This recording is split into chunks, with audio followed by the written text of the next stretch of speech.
Assalamualaikum warahmatullahi wabarakatuh.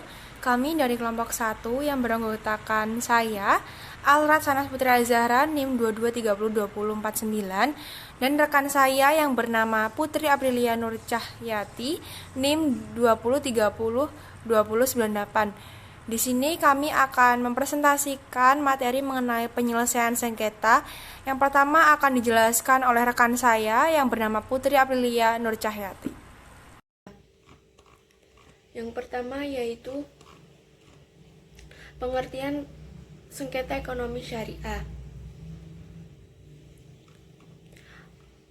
Menurut etimologi atau menurut KBBI, sengketa adalah sesuatu yang menyebabkan perbedaan pendapat, pertengkaran, perbantahan atau perselisihan. Sedangkan secara istilah, sengketa adalah pertentangan antara dua pihak atau lebih yang berawal dari persepsi yang berbeda tentang suatu kepentingan atau hak milik yang dapat menimbulkan akibat hukum bagi keduanya dan dapat diberikan sanksi hukum terhadap salah satu di antara keduanya. Sedangkan menurut para ahli yaitu Siti Meggy Adam dan Tadi Rahmadi, sebagaimana yang dikutip oleh Rahmat Usman dalam kosakata Inggris, terdapat dua istilah yaitu konflik atau dispat, yang kedua-duanya mengandung pengertian tentang adanya perbedaan di antara kedua pihak atau lebih.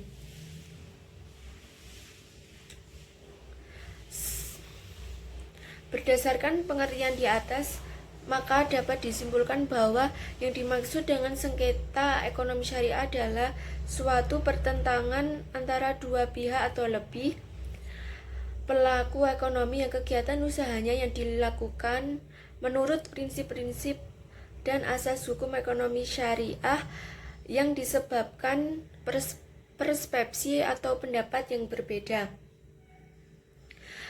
Persepsi itu tentang suatu kepentingan atau hak milik yang dapat menimbulkan akibat hukum bagi keduanya. Selanjutnya yaitu penyebab sengketa ekonomi syariah. Pada umumnya, sebab-sebab terjadinya sengketa ekonomi syariah adalah karena adanya ketidakserasian antara kedua belah pihak, antara pribadi-pribadi atau kelompok-kelompok yang mengadakan hubungan yang disebabkan adanya hak yang terganggu atau terlanggar. Terjadinya sengketa ini bisa jadi karena adanya penipuan atau ingkar janji oleh pihak-pihak atau salah satu pihak yang tidak melakukan apa yang dijanjikan atau yang disepakati untuk dilakukan. Pada dasarnya, terdapat banyak hal yang menyebabkan terjadinya sengketa secara umum, yaitu yang pertama, proses terbentuknya akad disebabkan pada ketidaksepahaman dalam proses bisnis karena terjebak pada ketidakmampuan mengenali mitra bisnisnya. Yang kedua yaitu akad atau kontrak sulit untuk dilaksanakan karena para pihak kurang cermat atau kurang hati-hati ketika melakukan perundingan pendahuluan. Yang kedua yaitu tidak mempunyai keahlian untuk mengkonstruksikan norma-norma akad yang pasti, adil, dan efisien. Yang ketiga yaitu kurang mampu mencermati resiko yang potensial akan terjadi atau secara sadar membiarkan potensi itu akan terjadi. Yang keempat yaitu tidak jujur atau tidak amanah. Baik, itu tadi penjelasan dari saya. Selanjutnya akan dilanjutkan oleh Shanas. Tujuan penyelesaian sengketa ekonomi syariah. Tujuan diadakannya penyelesaian sengketa ekonomi syariah ini agar setiap permasalahan yang muncul dalam kegiatan ekonomi syariah ini dapat terselesaikan dengan cepat dan tepat sebagaimana mestinya, sehingga tidak menimbulkan persengketaan yang berujung pada ketidakadilan dalam Islam. Jadi tidak dibolehkan perselisihan yang berlarut dan berkepanjangan karena dapat menimbulkan persengketaan yang semakin tajam dan rumit. Pada prinsip penyelesaian sengketa ekonomi syariah ini berkaitan dengan masalah harta dan benda. Misalnya kegiatan ekonomi itu dapat terjalin apabila terjadi transaksi antara satu pelaku ekonomi dan ekonomi yang lainnya. Sistem penyelesaian sengketa ekonomi syariah. Secara garis besar nih terdapat dua sistem dalam menyelesaikan sengketa ekonomi syariah.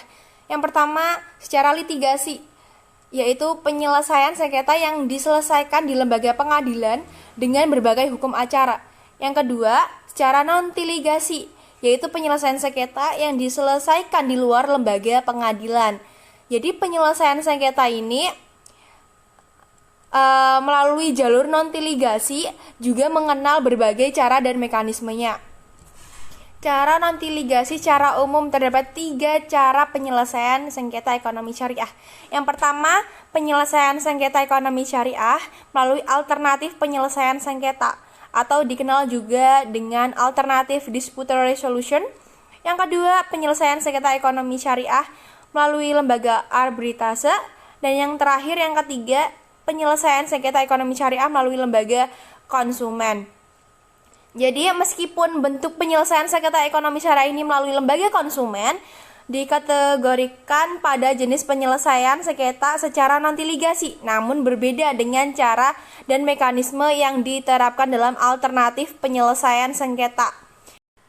Penyelesaian sengketa secara non-litigasi ini semakin banyak diminati karena banyak memiliki keunggulan. Nah, cara ini lebih dikenal dengan istilah alternatif penyelesaian sengketa atau dikenal juga dengan alternatif dispute resolution oleh pemerintah Indonesia. Secara umum telah dikukuhkan juga dalam Undang-Undang Nomor 30 Tahun 1999 tentang arbitrase dan alternatif penyelesaian sengketa.